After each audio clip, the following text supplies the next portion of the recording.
दर्द दिल का पता न था, मुझे दर्द दिल का पता न था।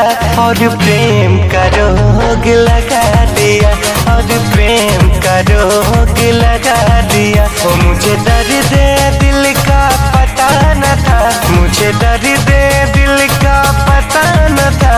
और प्रेम का रोग लगा लिया रे मैंने, प्रेम का रोग लगा लिया। जब ठोकर लगी और दिल टूटा, जब ठोकर लगी और दिल टूटा, जब ठोकर लगी और दिल टूटा, जब ठोकर लगी और दिल टूटा।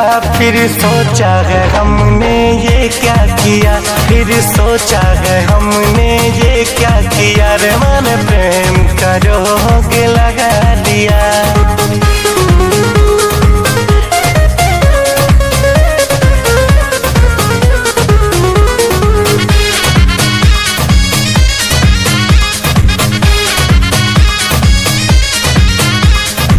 सारे खिलौने छोड़ के वो जज्बात से खेला करते हैं। सारे खिलौने छोड़ के वो जज्बात से खेला करते हैं।